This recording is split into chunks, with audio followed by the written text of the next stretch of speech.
বন্ধুরা 30/9/2025 নিফটির প্রেডিকশান করব। নিফটি যে ডাব্লিউ প্যাটার্নের মধ্যে দিয়ে যাচ্ছিল সেখানে রিজেকশন পেয়েছে। ওপরের দিকে রেজিস্ট্যান্স হিট করার পরে কিন্তু নিফটি কন্টিনিউয়াসলি তলার দিকে মুভ করছে এবং তলার দিকে 24,300 এই লেভেল যদি ক্রস করে তাহলে কিন্তু আমরা আরও ডাউনওয়ার্ডস একটা টার্ন আমরা দেখতে পাবো এবং সেটা সেক্ষেত্রে 23,835 এটা হবে নেক্সট সাপোর্ট লাইন।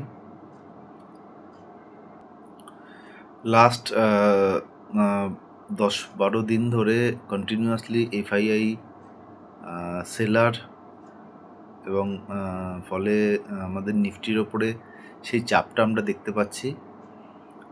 নিফটি যে রেঞ্জ বাউন্ড একটা কন্ডিশনের মধ্যে দিয়ে চলছে লাস্ট মে মাস থেকে। আমরা যদি দেখি ওপরের দিকে 25,700-800 এই লেভেল এবং তলার দিকে 22,000 এই লেভেল, মানে মোটামুটি 26,000 থেকে 22,000 এই লেভেলের মধ্যে নিফটি ঘোরাফেরা করছে।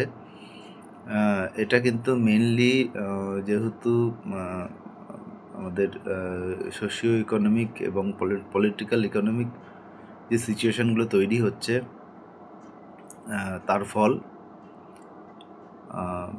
আরবিআই পলিসি এবং রিসেন্টলি আমাদের ইন্ডিয়ান গভর্নমেন্টের ট্যাক্স রিলেটেড যে পলিসি, তার জন্য মার্কেট অবভিয়াসলি বুস্ট আপ হয়েছে এবং ভবিষ্যতে আরও হবে। এই সময়ে বন্ধুরা যারা কল এবং পুট নিয়ে কাজ করবেন, অপশন নিয়ে কাজ করবেন, তারা কিন্তু দেখবেন যে কেনার থেকে বিক্রি করার দিকে বেশি নজর দেবেন, কারণ যেহেতু একটা রেঞ্জ বাউন্ড কন্ডিশনের মধ্যে দিয়ে যাচ্ছে উইদাউট এনি ডিরেকশান, তো সেই জন্যে কিন্তু তার টাইম ভ্যালু নষ্ট হলে আপনার কল বা পুট কিনলে তার ভ্যালু খুব তাড়াতাড়ি ডিটোরেট হয়ে যাওয়ার সম্ভাবনা থাকে। তো তার থেকে স্ট্র্যাডেল কিংবা স্ট্র্যাঙ্গেল বিক্রি করা কিন্তু বুদ্ধিমানের কাজ। ধন্যবাদ বন্ধুরা।